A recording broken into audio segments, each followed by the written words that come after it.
But first, we begin with breaking news tonight. Police are investigating after a teenager was shot in the Park Hill neighborhood. LMPD responded to the shooting near 26th Street and Virginia Avenue just before 8 p.m. When officers arrived, they found a teenage girl with gunshot wounds. She was taken to the hospital with life-threatening injuries. LMPD's homicide unit is handling this investigation. Anyone with information is encouraged to call the anonymous tip line. That's 574 LMPD. Thanks so much for joining us here on the night team. I'm Isaiah Kim Martinez in for Doug. Her co-workers referred to her as the biggest unsung hero of Scott County EMS. Tonight, that community and first responders across southern Indiana gathering to honor Deputy Director WHAS11. She passed away suddenly on Tuesday. The night team's Taylor Woods and Elijah McKenzie join us live from Scottsburg, where a vigil just took place here tonight. Taylor. Well, Isaiah, it was a very somber night outside the Scott County Courthouse as the family of Scott County EMS Deputy Director WHAS11 and more than a dozen EMS crews from different counties came out to pay their respects. You can see right here where there are more than a dozen flowers draped outside this well-lit Scott County EMS SUV. And the family of Shulin and her co-workers tell me she will truly be missed. That will lift us out of a time of distress. Candles lit outside the Scott County Courthouse to honor the life of Scott County EMS Deputy Director WHAS11. She's always been good to people. Wanted to help people with just different things. Ever since she was a little girl. Shulin was a strong woman, grounded in her faith, who was devoted to her husband, 3 children, and job. She lost her life unexpectedly due to complications of childbirth. Shulin gave birth to a healthy baby boy named Maverick, and every time her father sees his new grandson, he sees his daughter. Devonna, that was the last thing she left us, was him. Shulin's father, Joseph Sears, is proud of his grandchildren. They're amazing kids. My granddaughter, she's not like her mom. She's fearless. Devonna was always kind of a fearless little girl. Shulin was known to many as a respected teacher and EMS Deputy Director with a work ethic that was unmatched. Over a dozen EMS, fire departments, prosecutors, and public officials from different counties came out, including the mayor of Scottsburg and his wife. But I didn't know how the people felt about her until now. Co-workers say her devotion to community and the road she carried throughout Scott County spoke volumes. Anytime we were on the road, we were jamming out to music. She loved music, she loved listening to music, she loved to hear me sing, and we just sing all the way back from whether it was Louisville, whether it was Clark County, it didn't matter. We just had the time of our lives. And no matter how hard her day was or what she was going through, she always kept a smile on her face. Just made sure everybody had everything they needed. If she was that person, she would put everybody else before her. So we lost a good one, no doubt about it. And WHAS11's family and co-workers tell me it's hard to believe she's gone, but they are trying to hold on to each other as much as possible during this difficult time. Reporting live in Scottsburg, Taylor Woods, WHAS11 Night Team on your side. Our thoughts are with them tonight. Taylor, thank you. Devonna's funeral service is scheduled for Saturday at noon at First Christian Church in Scottsburg. And JCPS elementary and middle school students will finally head back to school tomorrow. The delayed return comes amid concerns JCPS has yet to resolve the transportation issues that plagued the first day of school more than a week ago now. The district admitting today there will be delays. Parents should absolutely expect that there will still be buses that are running late. It is absolutely going to happen. I cannot tell you how late that is going to be, but we are telling folks that that is something you have to anticipate. The district has spent the last 6 days attempting to fix the busing issues. That includes making temporary changes. One example, additional staff are sitting in the front row and helping drivers with GPS. JCPS is also adding vans and support buses to drive kids who are late arriving at bus compounds and bringing on an app to help track your student's bus in real time. Parents we spoke to aren't confident in how much these temporary changes will help. I was cautiously optimistic yesterday. But then looking at Bus Finder this morning and trying to see if they had changed any of his routes or bus numbers, my optimism waned a bit because he's still on Bus Finder, doesn't have an AM bus listed, so I ended up having to call the bus number.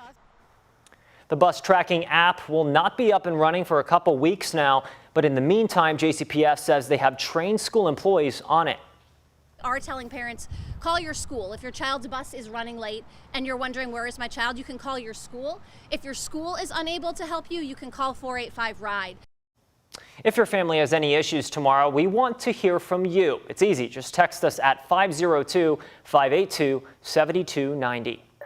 New right here at 11, the community weighs in on a new LMPD policy announced today. Louisville's mayor and police chief committing to quicker turnaround times for body camera video release in officer-involved shootings. They believe it'll increase transparency, and so far, they're getting some positive feedback tonight. Some change came today.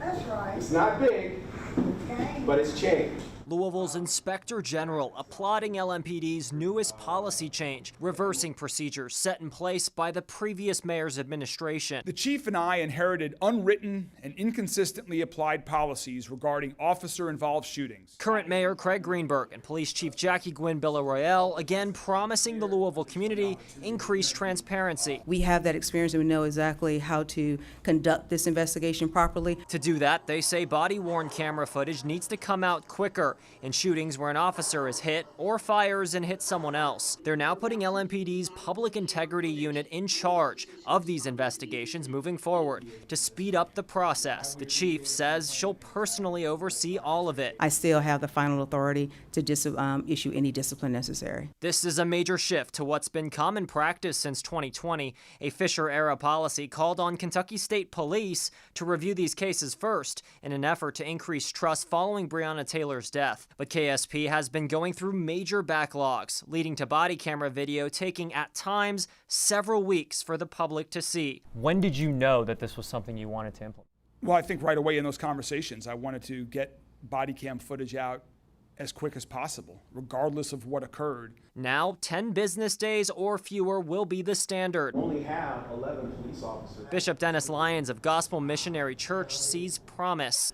Very encouraging, and it gives us some hope that the road that we are on to become the model city again, we're on the road back to being that. Once the Public Integrity Unit is finished, they will send the case file to the Commonwealth Attorney's Office, KSP, and Louisville's Office of the Inspector General to review. The Inspector General, Edward Harness, says this change makes for a more efficient product, but has one big question right now. If 3 entities are simultaneously getting investigative results, is there an exchange of feedback between those entities? Ultimately, the city says the community's interest is at the heart of this decision, and time will tell whether that leads to greater trust. Let's take a closer look at that timeline. Shortly after the incident, either the police chief or executive staff will provide an update with preliminary information and address any public safety concerns. Then within 24 to 72 hours, the department will identify the officers, their histories within the department, and any subjects involved in the incident. The coroner will identify any subjects who are dead. The body camera video will be released within 10 business days in most cases. We're told there will be exceptions, like in cases where they're still waiting on key witnesses to give statements first. And during today's update, police also released the body camera video of a shooting on Frankfort Avenue back on August 3rd.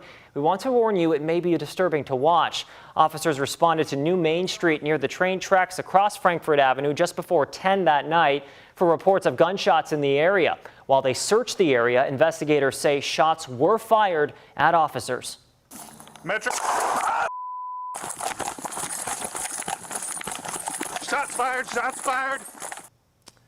A couple minutes after those shots were fired, police say officers found the suspect, later identified as James Monty, in an alley. Police say Monty was pointing a gun at police. LMPD freezes the video at this point. That's when Officer Roberto Cedeno fired his weapon, hitting Monty. We paused the video again before the shooting. The video goes on to show officers perform CPR on Monty before EMS arrives. Monty later died at the hospital. Officer Cedeno is on administrative duty per department policy. He has served on the department for 2 years. And new on the night team, LMPD detectives are looking for a suspect after a woman was found chained in a Park Hill home. A department spokesperson says neighbors called police last night after a woman was seen screaming for help from a Balling Avenue house there. Officers tried to go in through the front door, but it was barricaded, so they had to climb a ladder to the second floor. The incident was captured on video and posted to social media. Inside the home, police found the woman with a chain around her neck bolted to the floor. Officers were able to rip up the chain and rescue the woman. Police say the suspect is wanted on multiple charges, including kidnapping. And Clark County Sheriff Scotty Maples provided an update today on the investigation into the sheriff who preceded him. That's Jamie Knoll. It comes one day after Indiana State Police served multiple search warrants on a home owned by Knoll in Jeffersonville. In a statement, Maples says they believe Knoll was, quote, not legally entitled to all of the personal items or the personal time off, he was being paid for following his resignation. Maples goes on to say his office will no longer pay Knoll any additional leave and will work with the state to get back funds they say were illegally paid.